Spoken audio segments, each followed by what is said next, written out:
Vivencias.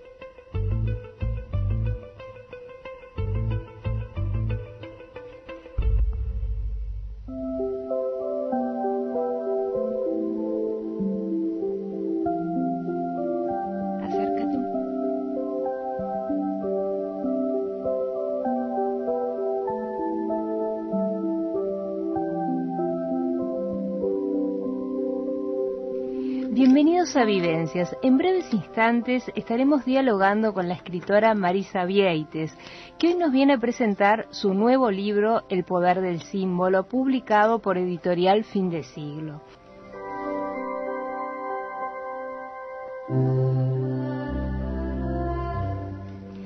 Marisa Vieites, con este libro, nos viene a presentar su cuarta novela, una escritora comprometida con su trabajo que a través de su lente ha sabido mirar con atención la historia y la cultura de diferentes civilizaciones.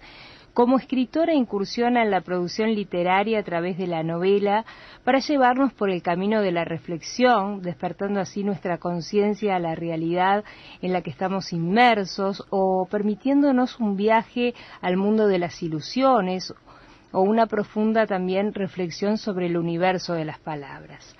Marisa Vieites es una mujer muy espiritual, con un gran sentido de la búsqueda de respuestas, atraída por la mística, la magia, lo que no se ve pero está allí latente. Una gran viajera, ha viajado durante 20 años por América Latina, lo que le ha permitido entrar en contacto con la historia, con la cultura, con las leyendas, con la gastronomía.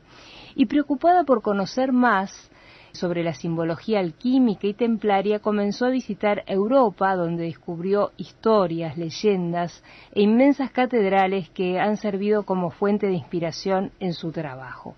Y el jueves pasado, junto a Daniel Pelúas, tuvimos el honor de presentar El poder del símbolo en la Fundación FUCAC, en una velada muy agradable por la calidez de la gente que nos acompañó, a pesar de que estaba muy frío, pero un salón lleno de gente muy cálida que nos recibió y nos acompañó durante esa noche.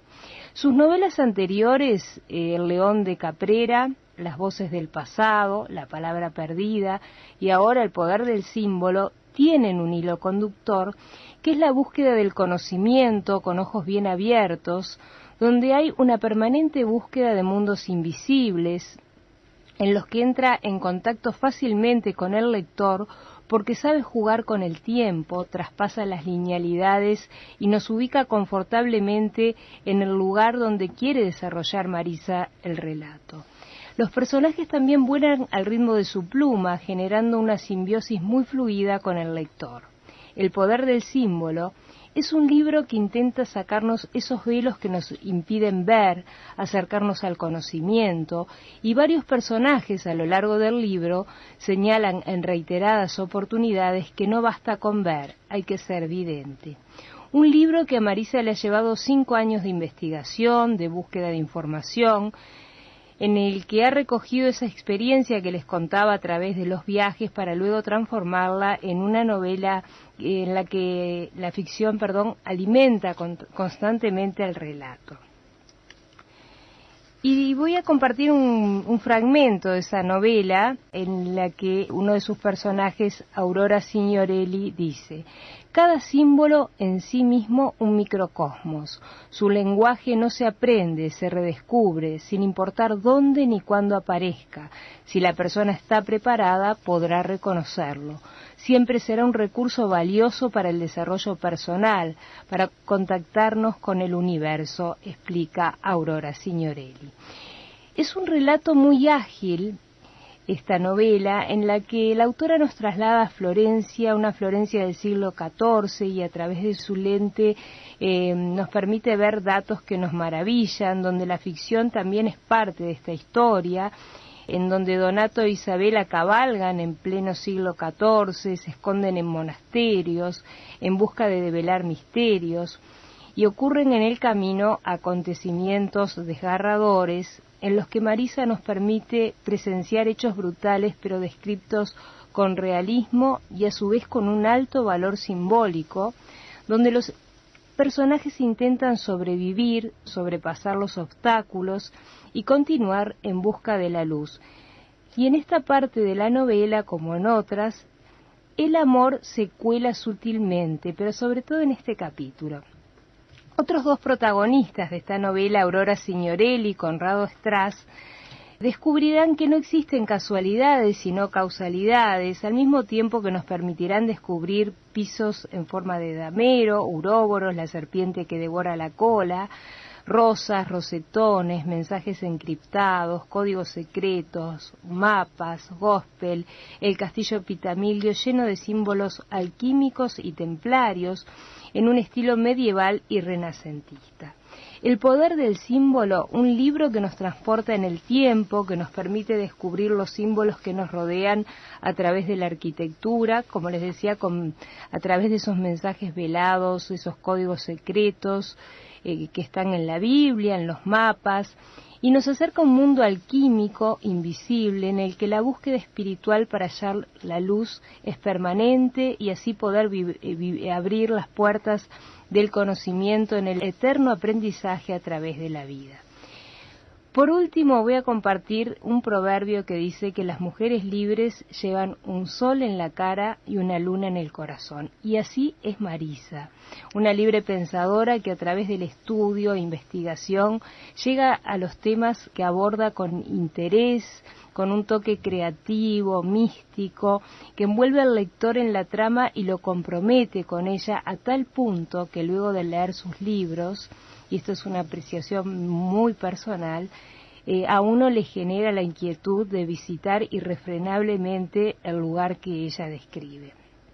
Por eso los invito a que se deleiten con el poder del símbolo, donde pequeños capítulos que saltan en el tiempo delicadamente hilados irán generando su interés y lentamente podrán sentir cuánto nos queda por descubrir a través del relato de una mujer llena de talento, encanto, que tiene el don de la palabra y lo transmite generosa y humildemente. Y esta es parte de lo que ha sido la presentación, la he tratado de acortar. Muy bienvenida, Marisa, un honor tenerte hoy en Vivencias. Gracias, Andrea, y es un gusto no solamente estar en el programa por segunda vez, porque bueno, ya había estado con anterioridad en la presentación de la palabra perdida y fue un placer verdaderamente, sino que ahora, bueno, cumplir con aquello que me habías propuesto, que era, bueno, cuando tengas tu próxima novela, tienes que estar acá. Entonces, para mí, estar aquí en este espacio y con tus oyentes es no solamente un gusto, sino también un compromiso y una responsabilidad. Asumida. Y hoy se van a llevar, que ya los convocamos, les voy a decir a los oyentes el poder del símbolo autografiado por ti, con una dedicatoria que ya la dejaste hecha, así que el oyente que se lo lleve lo va a tener autografiado por la misma autora. Para mí es un gusto no solamente por lo que tiene que ver con tus oyentes, sino también por compartir este espacio especial contigo y por escuchar ya desde otro lugar y tal vez con un poco más de tranquilidad en relación a lo que fue la noche del jueves y la presentación, una parte como tú decías, resumida de la presentación de la novela y en un análisis profundo que tú has hecho sobre la misma. Sí, ¿cómo viviste esa noche?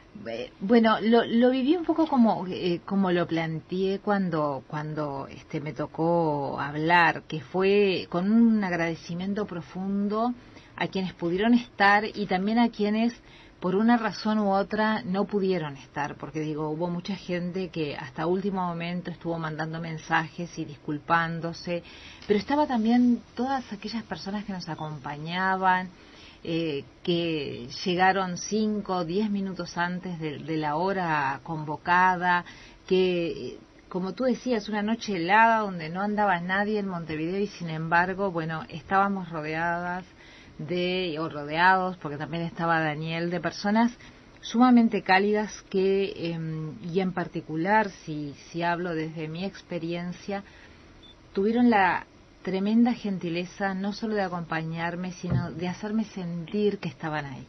Y eso es importante porque no solo porque uno dice, bueno, es el lanzamiento de una novela, sino porque es el lanzamiento de mi cuarta novela. O sea, son 4 novelas en poco tiempo, algo que a veces a mí misma de repente me cuesta darme cuenta. ¿Cuántos años hace de la...? El 2010, a fines del 2010 se publicó la primera, o sea que estamos principios del 2015, mediados del 2015, publicando la segunda, con una novela el año pasado como fue La palabra perdida, con una segunda edición. Entonces ha sido una trayectoria que por supuesto uno no debe de pecar con esto, ni pretendo de ninguna manera de pecar de soberbia, pero que ha sido de alguna forma también me ha logrado sorprender a mí misma. Entonces eso también es agradable, es bueno, y es bueno saber que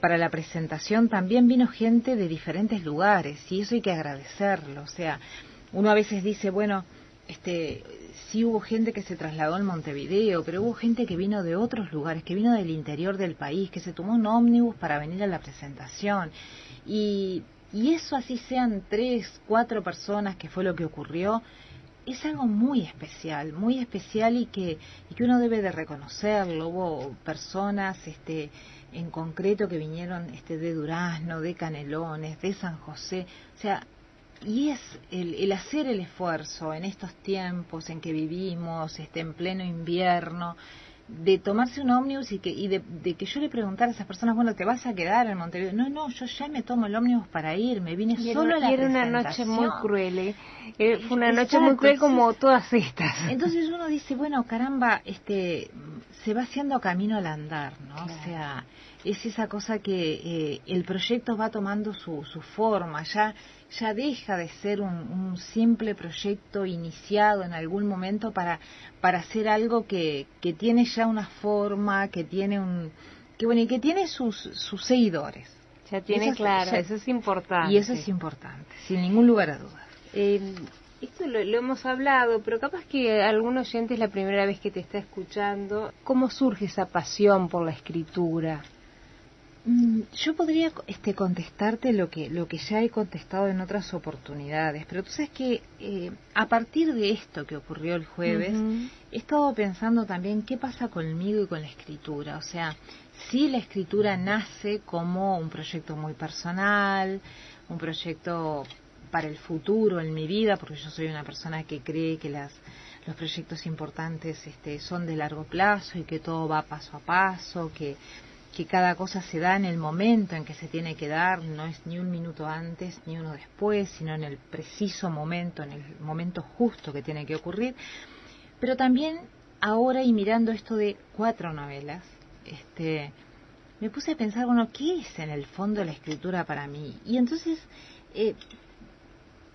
me pareció que había algo que metafóricamente podía describir qué es la escritura para mí, y es como lo que es para el alquimista trabajar en el atanor. O sea, ese trabajo que se va haciendo, que hace el alquimista en el atanor, donde va haciendo sus mezclas y demás, pero que por sobre todas las cosas lo que hace el alquimista es trabajar consigo mismo. Entonces, yo creo que en esto de la escritura, para mí las novelas son un trabajo que hago conmigo misma. Pero lo he ido descubriendo, ¿no? No puedo decirte que cuando escribí El León de Caprero, cuando escribí Las Voces del Pasado, yo pudiera decirte esto. Y esto justamente es de las cosas que desde ayer estoy pensando, bueno, pero en definitiva, ¿qué está significando para mí esto de escribir, ¿no? Entonces, está significando eso, trabajar conmigo mismo, trabajar con mi espiritualidad, trabajar con mis creencias, trabajar con mis valores, trabajar con mi propio desarrollo personal y lo más interesante es que me doy cuenta de que más allá de las posibles críticas literarias que pueda haber o dejar de haber, no, eso no es lo relevante en este momento y para mi reflexión, es que siento que voy creciendo y que en ese crecimiento que voy teniendo como persona se va proyectando en la manera en la que puedo escribir, en la forma en la que puedo abordar los temas, en la estructura que le puedo dar a la novela hoy, que es un tanto diferente a la que podía dar hace 3 o 4 años atrás. pero también es parte capaz de esa evolución personal del escritor y personal individual, ¿no?, de la persona. ¿Y cómo haces para que conviva? Porque sos una empresaria, escritora y además una mujer llena de sensibilidad, como decíamos, de espiritualidad, de creatividad, pero una parte que no desconoce el público, que también además sos artista plástica, no pública, pero sos artista plástica. ¿Cómo conjugás todo esto? A ver. Bueno, el ser artista plástica, creo que ahora me estoy atreviendo a aceptar de que soy escritora, pero ahora lo de artista plástica me parece que todavía me falta, Andrea, o sea... No, pero antes que contestes te voy a contar algo. En una entrevista, no recuerdo quién me dijo que no se es ni escritor, ni pintor, ni músico, desde el hecho que uno ya hace una tarea o realiza un oficio, aunque no sea para el público, ya se es. Y desde ahí digo, sí, sos artista plástica, que no hayas hecho exposiciones, ¿tú pintas sí, o no? Pinto. Bueno, entonces partamos de la base que pinto, además. Bien, ¿cómo conjugo esto? Yo creo que son diferentes modos o diferentes formas de la comunicación. Por razones diversas y por mi propia estructura de personalidad, yo soy un ser de comunicación. O sea, yo permanentemente me siento que los momentos en que estoy más plena es cuando puedo comunicar. O sea, hay distintas formas de comunicación. Entonces, la docencia es una forma de comunicación, por lo tanto, como docente universitaria, donde trato temas totalmente diferentes a estos, yo me siento feliz frente a mis alumnos, a mis grupos de alumnos. Entonces, y creo que la pintura también va por el mismo lado. Es una manera de expresar sentimientos, emociones, vivencias que están muy en el fondo de mi alma. En el atanor ese que en ese atanor hablando, del cual todavía, y tal vez por eso no han salido a la luz, todavía necesitan mucho más trabajo, van a necesitar mucho más de la cocción, del coagular, del dejar que se enfríe, o sea, va a necesitar un proceso un poco más extenso. Y es algo además que me sorprendió en la vida en determinado momento, el empezar a pintar. Porque si alguien me hubiera preguntado si yo alguna vez pensaba en pintar, yo hubiera dicho no. Aparte no es para mí. Me contaste que sos autodidacta. Totalmente. O sea, lo mismo lo soy, lo mismo en la escritura. Yo jamás fui a un taller de escritura, o sea, y no siento la necesidad de hacerlo, o sea, siento la necesidad de escribir. Pero a diferencia de lo que tiene que ver con la pintura, la escritura es un proyecto que me lo propuse hace mucho tiempo, mientras que la pintura nació un día como una necesidad profunda de expresar sentimientos y emociones muy fuertes. Uh-huh. Y ahí entonces, también mirando los distintos cuadros, porque además he pintado muchos cuadros realmente, cuando los miro me doy cuenta que son como la historia de momentos de mi vida. De momentos donde la paleta de colores va cambiando, las estructuras van cambiando, la forma en lo que lo hago, lo que me atrevo a hacer, también va mostrando mi estado de ánimo. Entonces, es diferente a lo que tiene que ver con la escritura. También lo único que sí encuentro un paralelismo entre pintar y escribir es que me transporta a otra dimensión.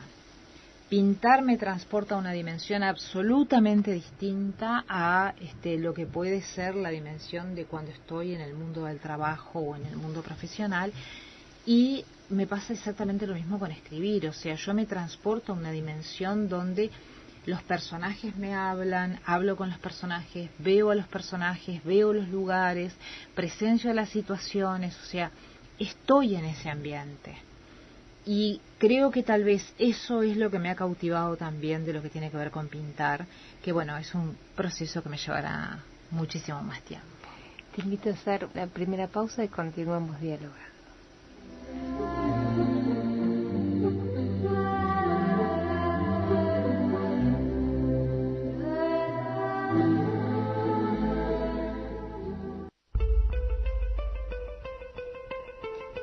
Vivencias.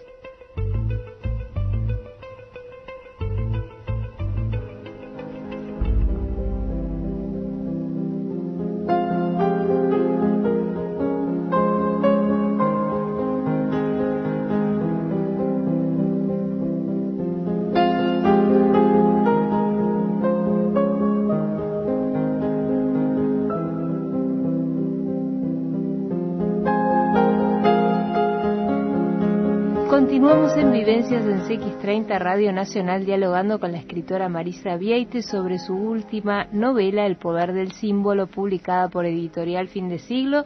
El poder del símbolo, Marisa, una novela que venís gestando de hace tiempo. ¿Por qué? Bueno, primero porque los símbolos me han atrapado a lo largo de toda mi vida. Yo me recuerdo desde la infancia que todo lo que tenía que ver con simbología era para mí no solamente interesante, sino apasionante. O sea, no creo que sea muy frecuente que los niños a los 8 o 9 años juntaran carpetas con información sobre simbología egipcia. Digo, no sé si es muy frecuente, verdaderamente no he visto demasiados casos. Entonces, y esta cuestión de escribir esta novela del poder del símbolo, yo la empecé a pensar hace aproximadamente unos 5 o 6 años, cuando decidí que, bueno, los símbolos tienen, o sea, me dije a mí mismo, bueno, a ver, los símbolos tienen poder, y si los símbolos tienen poder, y yo reconozco ese poder que el símbolo tiene, es porque de alguna manera el símbolo ha estado presente a lo largo de la historia de la humanidad. Yo no soy una historiadora, como te comentaba la otra vez, pero sí, bueno, en algún momento de mi vida hice parte de la carrera de licenciatura en historia, después porque no me parecía que era lo más afín a mi personalidad, tomé otros caminos, pero sí tengo clarísimo que a lo largo de la historia de la humanidad la simbología ha estado presente. Claro. Y que los símbolos son algo que no pueden ser devastados por más fuerte que sea el huracán o el soplo que exista, sino que el símbolo persiste aún más allá de lo que pueda ser la fuerza que quiera destruirlo. Entonces, sí es claro también que los símbolos a lo largo de la historia de la humanidad muchas veces toman connotaciones diferentes, pero tienen un poder. O sea, todos aquellos aprendizajes o todos aquellos conocimientos más sagrados y todos aquellos conocimientos especiales que por una razón u otra diferentes grupos de la humanidad han tenido, han tratado de plasmarlo a través de símbolos. ¿Por qué? Para que ese conocimiento no llegue de una manera cualquiera a aquellos grupos que no hay interés, por la razón que sea, de que el conocimiento llegue. Entonces, yo creo que una de las cuestiones importantes es pensar, bueno, ¿qué significa símbolo? ¿De dónde viene? Y una de las posibilidades de interpretación de la palabra símbolo, de la raíz, es que proviene del griego y significa algo así como revolver. O sea, es como buscar dentro de algo, ¿no?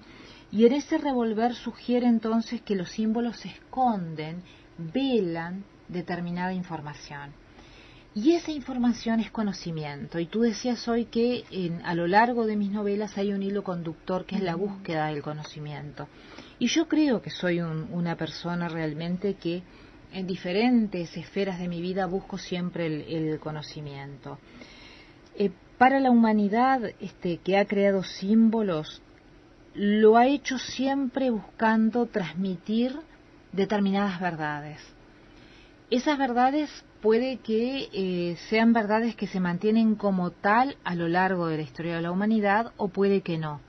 El poder del símbolo es una novela que invita a que desde un principio da la pauta al lector de que hay velos y de que esos velos deben de ir dejándose caer uno tras otro para poder llegar a comprender el significado profundo que la novela trae aparejado, y que ese significado profundo que la novela trae aparejado no es ni más ni menos que lo que nos pueden transmitir los diferentes símbolos que nos rodean, tanto en la arquitectura cuando salimos a la calle, tanto en construcciones sociales que el ser humano ha organizado a lo largo de la historia, en el arte, en la arquitectura funeraria, en creaciones u obras o acciones a lo largo de lo que es el accionar del ser humano.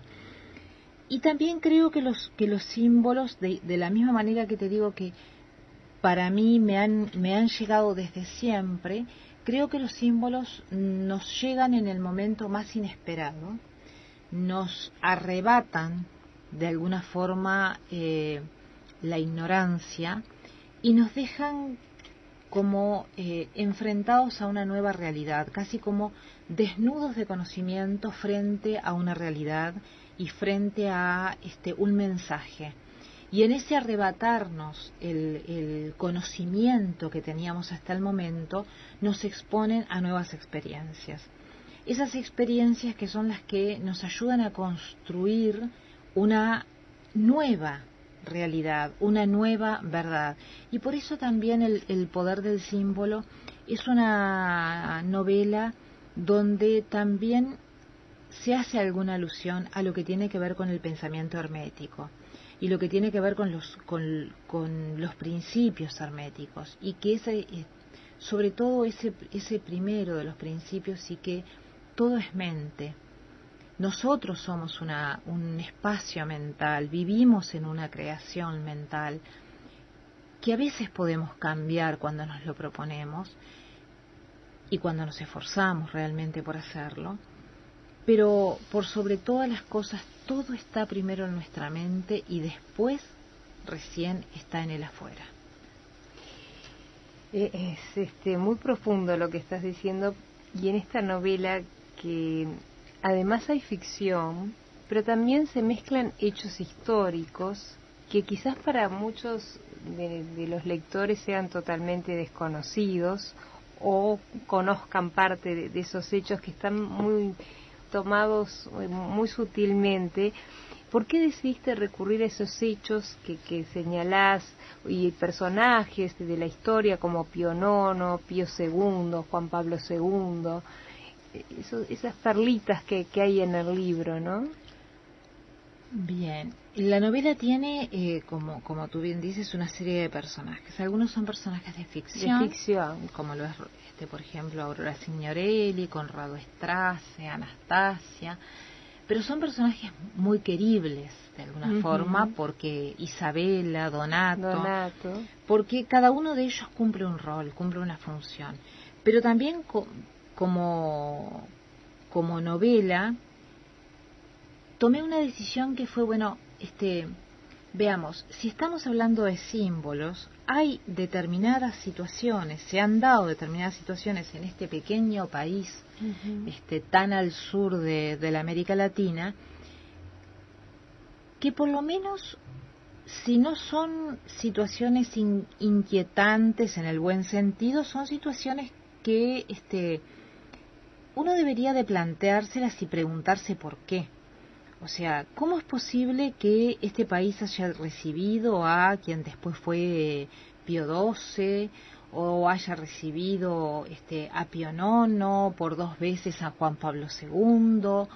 Un país que además, y no peco de nada en particular al decir que no somos justamente un país que se caracterice por ser un país abiertamente practicante del catolicismo, sino que puede haber una población, y sin ningún lugar a dudas lo hay, que es católica, pero no es un país como puede haber otros países en América Latina donde tú vas a ver el domingo las iglesias llenas, y vas a ver muchas iglesias. Acá es muy probable que muchas veces encontremos la iglesia cerrada. O sea, entonces nos hace una característica particular que tiene el Uruguay. Entonces, ¿por qué razón hemos tenido visitas de enviados del Vaticano tan relevantes y en momentos tan especiales?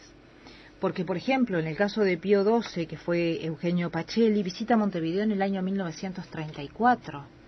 La visita en ese momento Eugenio Pacelli Es una visita que se hace en el año 1934, en tiempos obviamente previos a la Segunda Guerra Mundial, y en un momento en que nosotros nos encontrábamos, el país se encontraba en la dictadura de Terra, en plena dictadura de Terra, quien no quería recibir a una eminencia enviada, un enviado del Vaticano. Sin embargo, tuvo que recibirlo. ¿Por qué? Porque la sociedad y Montevideo como tal se había embanderado con los colores del Vaticano y deseaban recibir a quien mucho más tarde o un poco más adelante fue Pío XII. Uh-huh. Pero también me parece que es de rigor plantear que Eugenio Pacelli fue un amigo personal de no solamente de que aquí le visitó, sino de que él le visitara, de Umberto Pitamiglio. Que también es parte de esta novela. Que también es parte de esta novela. El castillo Pitamiglio, que hemos pasado infinidad de veces y creo que después que lean esta novela lo van a ir a visitar sí o sí. Sí, yo creo que sí. Yo creo que sí. Que no van a quedar excusas, ¿no? Entonces, pero también es esa cuestión de decir, bueno, ¿cómo es que Uruguay, cómo es que Montevideo tiene un personaje como lo es Umberto Pitamiglio, como lo fue Umberto Pitamiglio, que hizo una obra tan magnífica como es el castillo de Pitamiglio, una obra inconclusa, un viaje al conocimiento, y que fue amigo de grandes personalidades del mundo de la cultura, lo que hoy podríamos llamar el mundo de la farándula, pero de grandes personalidades del mundo entero, de la Europa de aquellos tiempos, o sea, y que, entre otras cosas, Eugenio Pacelli, que visita Montevideo por unas pocas horas, en esas pocas horas va de visita y se encuentra con Umberto Pitamiglio. O sea, no es, y como tú bien sabes, yo no creo en las casualidades, creo en las causalidades. Entonces me pregunto, ¿por qué ocurrió eso? ¿Por qué Umberto Pitamiglio fue recibido tantas veces, aun cuando Eugenio Pacelli ya era Pío XII, fue recibido por Eugenio Pacelli? ¿Y qué tuvo que ver cuando en la Segunda Guerra Mundial ese Papa trata por todos los medios de salvar la abadía de Montecassino del ataque de las tropas nazis? Entonces, en ese procurar salvar la abadía, lo que trataba de salvar por sobre todas las cosas eran documentos, obras de arte, códices y muchísimo más de valor para la humanidad. Y Umberto Pitamiglio, en aquel momento, le ofrece a Pío XII, que en algún momento estuvo la posibilidad de que las tropas nazis llegaran al Vaticano, le ofrece refugio en Montevideo. Increíble. Entonces, por eso también el traer este tipo de personajes que están tan olvidados en nuestra sociedad. Este libro es un libro que el lector se va a sorprender porque va a descubrir muchísimo, muchísimo. Te invito, Marisa, a hacer una breve pausa y continuamos dialogando.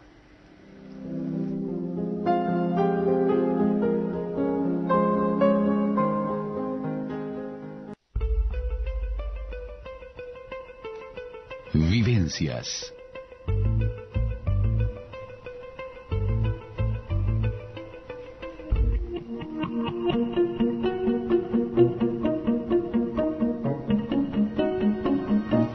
Continuamos en Vivencias en CX30 Radio Nacional dialogando con Marisa Vieites sobre su último libro, El poder del símbolo.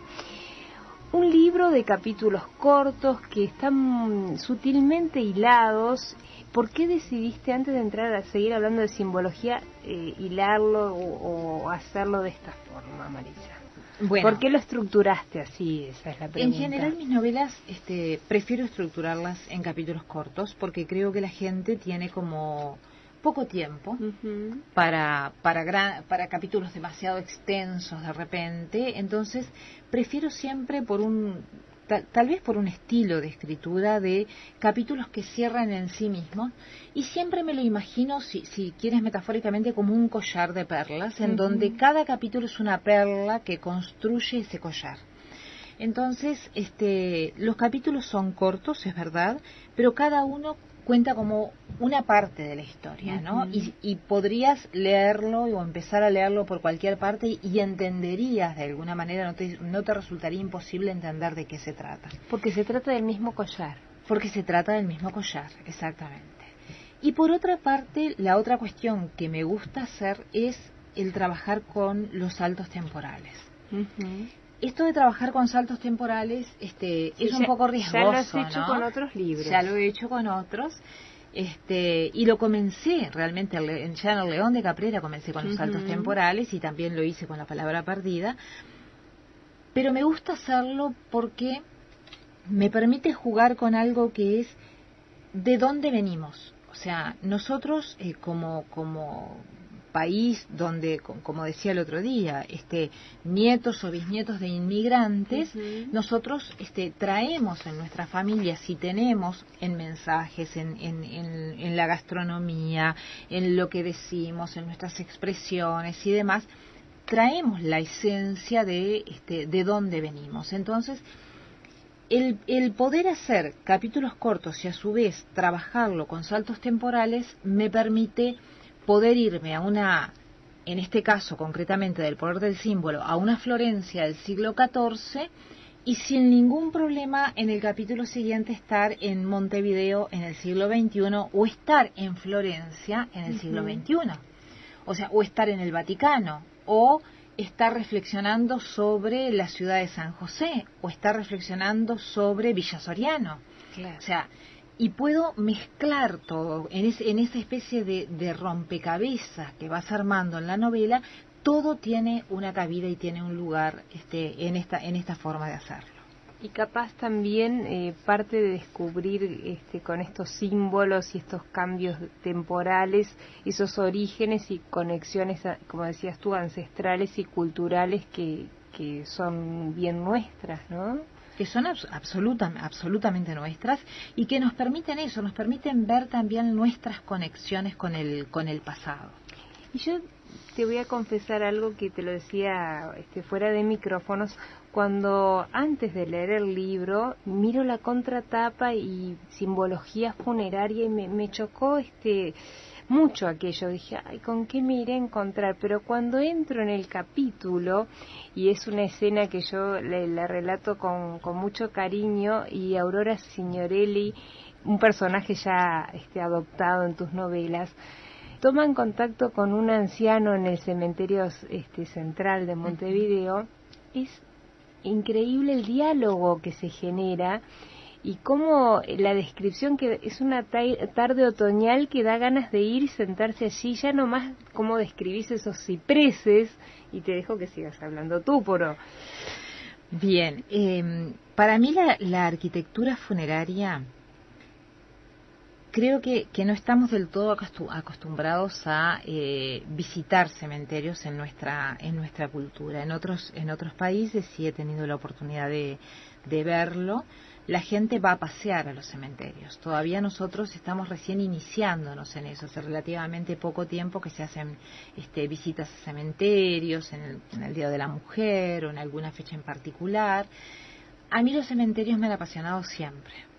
O sea, es otra de las cosas que no sé si tiene una explicación, no sé de dónde viene, pero como hay cuestiones que la razón no puede dar explicación de ello, supongo que debe de venir de algo que está mucho más atrás que el hoy.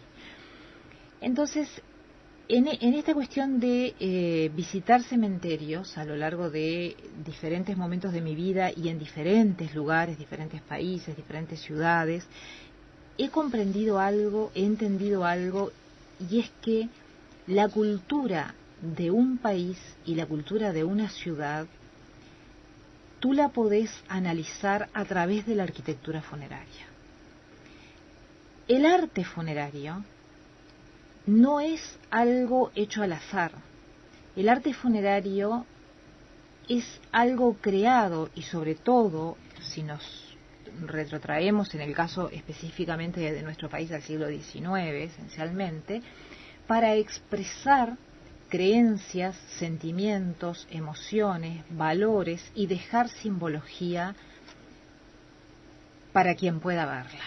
Por eso es que no alcanza con ver, hay que ser vidente.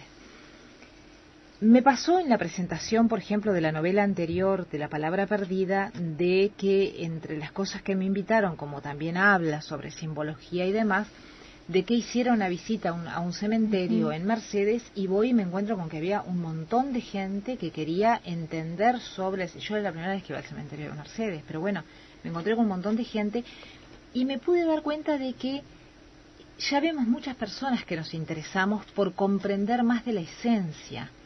Y ahí entra la antropología, entra la historia, entra obviamente la literatura, y entran muchísimas otras especialidades. Pero para mí en particular, el arte o la arquitectura funeraria es especial para poder mostrar algunos símbolos que se expresan. Por ejemplo, tú recién decías un ciprés. Un ciprés es el símbolo de la muerte. Y si nosotros vemos, la mayoría de los cementerios tienen cipreses, inclusive en otras partes del mundo, porque es la conexión entre lo terrenal y el cielo. Es como una flecha lanzada desde la tierra al cielo, en una madera dura y con una larga posibilidad de vida que tiene ese árbol, ¿no? Pero también encontramos otra simbología en el cementerio y que a veces pasamos por al lado sin darnos cuenta. Encontramos pisos de mosaico, o sea, ese piso de mosaico que representa el pasaje permanente que hacemos en nuestra vida entre el bien y el mal, entre la luz y la oscuridad. O encontramos cadenas. En muchos lugares encontramos cadenas y por ahí simplemente decimos hay una cadena, y tal vez ni siquiera nos percatamos de que hay una cadena. En el poder del símbolo y en ese diálogo que se establece aparece, bueno, ¿qué son todos esos símbolos y qué representan? Porque muchos de ellos representan además y dejan el mensaje de que la vida, o sea, no acaba con la muerte. Esas antorchas encendidas, cruzadas y colocadas hacia abajo son como la luz que iluminan o que va a necesitar quien pasó esta etapa para poder continuar, va a necesitar luz en su nuevo camino.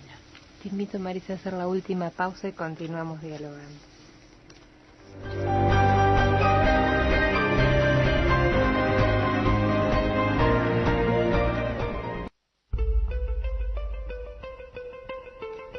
Vivencias.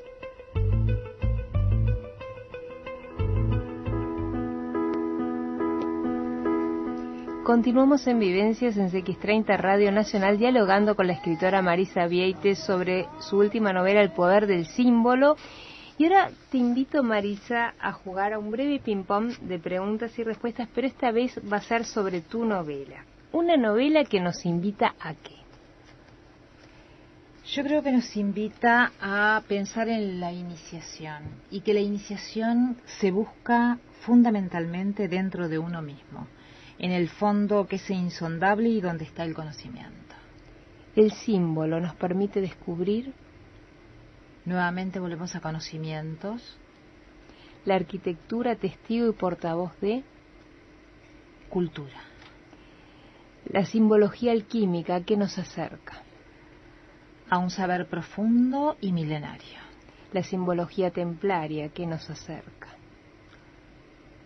También a otro tipo de conocimiento y esencialmente como puesto un poco más acá en la historia, pero nutrido de saberes antiguos. Umberto Pitamiglio.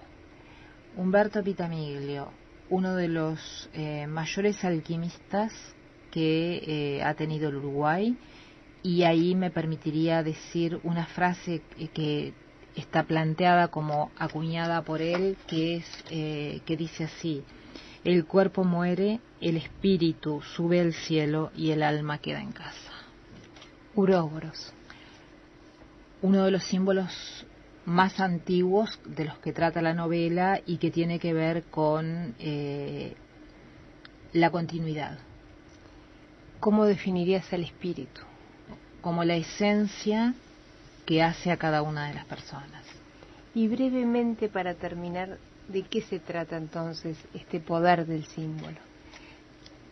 Es una novela que nos ayudará o le ayudará al lector esencialmente a redescubrir qué nos rodea, y desde el punto de vista de los símbolos, pero también le acercará a la presencia de personajes como los que hablamos en otro de los momentos, y también a un Humberto Pitamiglio con las pinceladas justas tal vez para una novela donde lo principal y lo central es el símbolo. Ha sido un inmenso placer, Maritza, contar con tu presencia, mucho éxito con El poder del símbolo y con todo lo que sigas creando. Ha sido un inmenso gusto contar con tu presencia hoy en Vivencias. Igualmente para mí es un gusto estar contigo y también con tu audiencia. Muchas gracias. Gracias de corazón. Gracias a ti, gracias a la audiencia por compartir esta tarde. Nos comunicaremos con el ganador del libro. Muchísimas gracias por participar y por acompañarnos. Muchísimas gracias a nuestro compañero Gaby Juncal en Controles y Eduardo Fernández. Nos encontramos el próximo jueves en otra edición de Vivencias. Muchísimas gracias y que tengan una excelente jornada. Vivencias.